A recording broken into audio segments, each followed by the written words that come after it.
Hammaga salom. Bugun kecha o'tilmay qolgan darsni o'tib beraman. Hop. Birinchi o'rinda qaranglar. Sizlar bilan ko'chirma o'zlashtirma gaplarni o'tib berishim kerak. Ungacha bo'lgan jarayonda, ya'ni ungacha bo'lgan mavzular bor. Uni ham o'tib olishim kerak. Shunda yaxshiroq tushunasizlar o'sha mavzuni. Hop, qaranglar. Birinchi o'rinda fe'llarni ikkita turini ko'rib olamiz. Transitive and intransitive verbs. Hop, bu degani transitive o'timli, intransitive esa o'timsiz fe'llar. Hop, qaranglar. Buni ona tilida o'tgan bo'lishlari mumkin. Mabodo bilsanglar, ona tilida. Ingliz tilida sal boshqacharoq ona tilidan ko'ra. O'shaning uchun ingliz tilidagisini tushuntirib beraman hozir. Hop, qaranglar. There are two types of verbs based on that an object comes after them. Ya'ni to'ldiruvchining, mana fe'ldan keyin to'ldiruvchining kelishiga ko'ra ikki turga bo'linadi. Ya'ni ikki turga fe'llar endi har xil jihatdan turlarga bo'linadi. Masalan, fe'lni yodga olsangiz har xil turlari bor. Endi bu yerda o'zidan keyin to'ldiruvchi olishiga ko'ra ikki turga bo'linadi. Hop, buni o'zbekchasini yozib ketaman. Ingliz tilida fe'llar hop o'zidan keyin to'ldiruvchi olishiga ko'ra ikki turga bo'linadi. Hop, qaranglar. Transitive verbs degani o'timli dedik. Hop, o'timli fe'l nima? After transitive verbs, objects can come without any prepositions. Ya'ni to'ldiruvchilar kela oladi. Hech qanday mana bu predloglarsiz.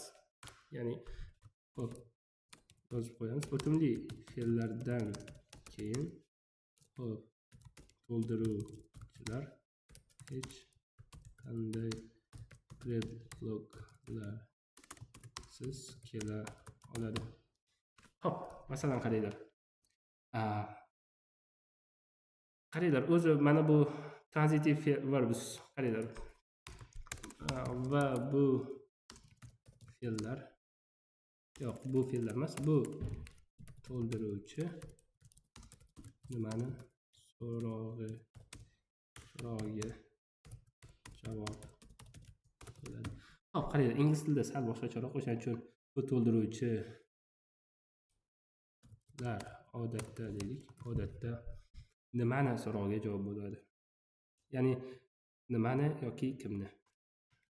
Nimani yoki kimni so'roviga javob bo'ladi.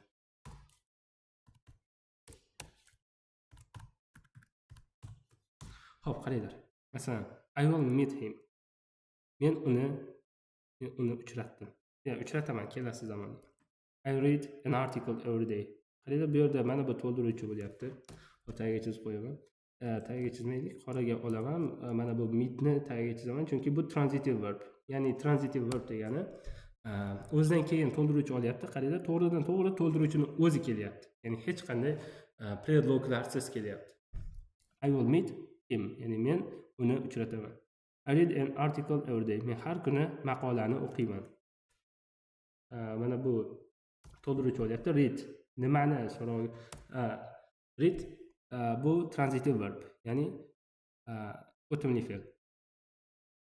O'zidan keyin to'ldiruvchi olyapti. Hop, I wrote some letters yesterday. Men kecha bir qancha xatlarni yozdim. Qaranglar, mana bu to'ldiruvchi letters. Kimdan nimani so'roviga javob bo'lyapti? I heard that news. Ya'ni men o'sha yangiliklarni eshitdim. Nimani so'roviga javob bo'lyapti? Mana bu heard esa transitive verb. Qaranglar. Ingliz tilida nimaga bu yerda yozdim qo'yib, bu to'ldiruvchilar odatda nimani va kimni so'roviga javob bo'ladi dedim. Ingliz tilida salgina boshqacharoq. Mana o'zbek tilida har doim nimani so'roviga javob bo'ladi. Har doim. Ingliz tilida esa sal boshqacharoq. Qaranglar. I have some books. Menda bir qancha kitoblar bor. Qaranglar. Yoki menda kitoblar bor desak bo'ladi. I have books. Menda kitoblar bor. qaranglar, mana bu have'dan keyin bitta to'ldiruvchi kelyapti, hech qanday vositalarsiz. Ya'ni predloklarsiz kelyapti. O'shaning uchun mana bu o'timli fe'l bo'ladi. Mana bu to'ldiruvchi bo'ladi. Tushunarli? O'zbek tilida bilsanglar, mana bu vositasiz to'ldiruvchi deyiladi. O'zbek tilida mana bular hammasi vositasiz to'ldiruvchi deyiladi. Ingliz tilida ham o'sha vositasiz to'ldiruvchi, ya'ni hech qanday vosita bilan bog'lanmayapti. Ya'ni predloklar bilan bog'lanmayapti. Mana bu fe'lga. Xo'p, endi qaranglar. Intransitive verbs nima? Intransitive verbs, after intransitive verbs, objects can come only with a preposition if they exist. Xo'p, qaranglar, bunda tarjima qilamiz. Intransitive, ya'ni o'timsiz fe'llardan keyin to'ldiruvchilar faqatgina predloklar bilan keladi. Agar ular mavjud bo'lsa. Ya'ni qaranglar, mana bunda odatda har doim bo'lishi kerak, mavjud bo'ladi, ya'ni to'ldiruvchilar. Bunda esa ba'zan bo'lmasligi ham mumkin-da, ba'zan to'ldiruvchi bo'lmasligi ham mumkin. Xo'p, qaranglar, masalan, I go there with my friends. Ya'ni men u yerga bordim, with my friends bu intransitive, yo'q, bu to'ldiruvchi. Ya'ni qaranglar, mana predlok bilan bog'lanyapti. Do'stlarim bilan bordim. Qaranglar, men u yerga bordim deb gapni tugatib qo'ysa ham bo'ladi, odatda. O'shaning uchun if there exist deb yozyapman. Agar ular mavjud bo'lsa. Qaranglar, buni ham o'zbekchasini yozib ketay. O'timsiz fe'llardan keyin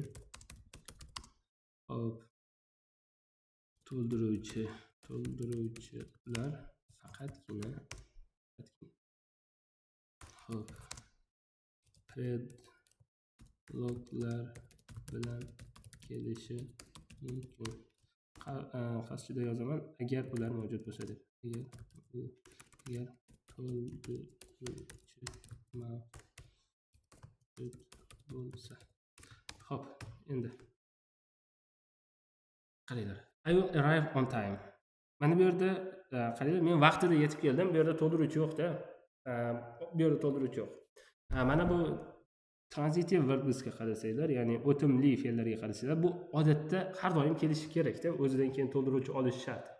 Masalan, men uchrashaman desa, kim bilan yoki kimni uchratasan degani, masalan, him. Yoki men o'qiyman desa, nimani degan narsani odatda aytish kerak-da. Bu yerda endi men bordim desa, har doim kim bilan borganimizni aytishimiz shart emas. Tushunarli? Masalan, qaranglarda yana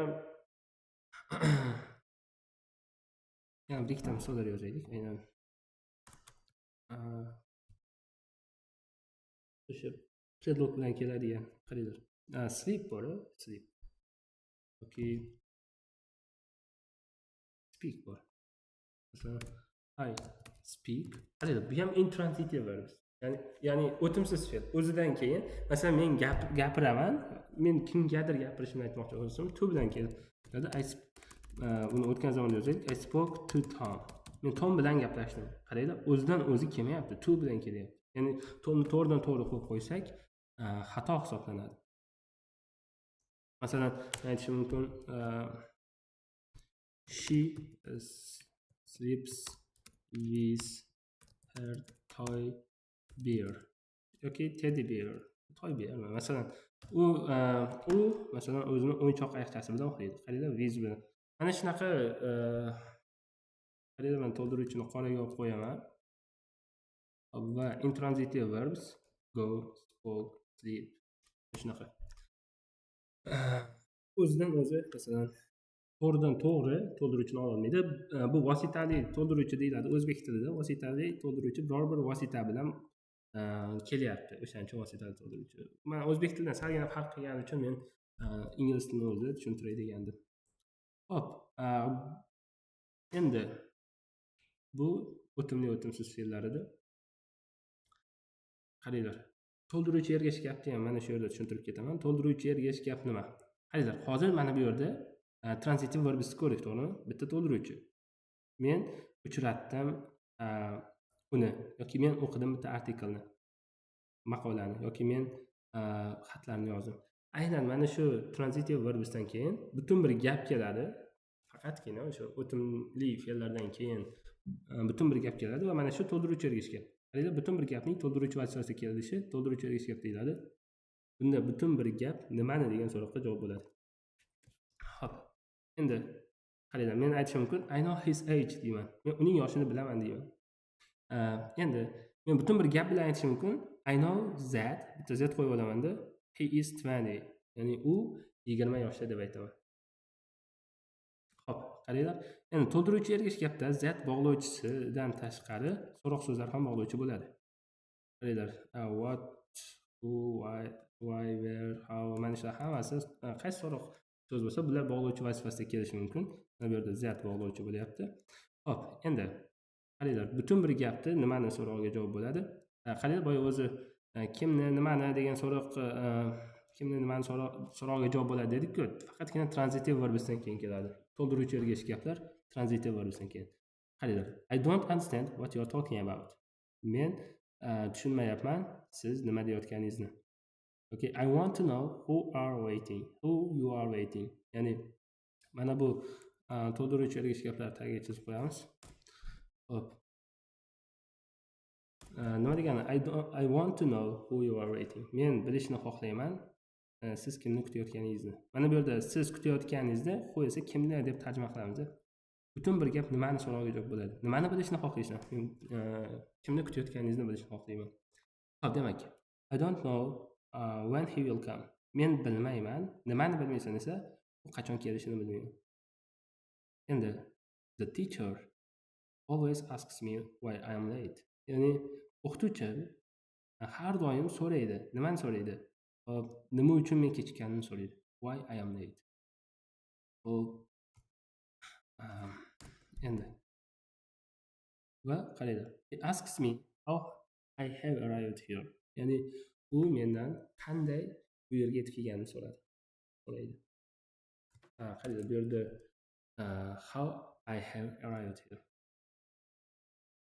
Endi gap qaranglar, agar bosh gap o'tgan zamonda bo'lsa, ergash gap ham o'tgan zamonlarning birida bo'ladi. Ya'ni bosh gapni o'tgan zamonga o'zgartirsak, ergash gap bir zamon orqaga qaytadi. Bu nima degani? Qaranglar.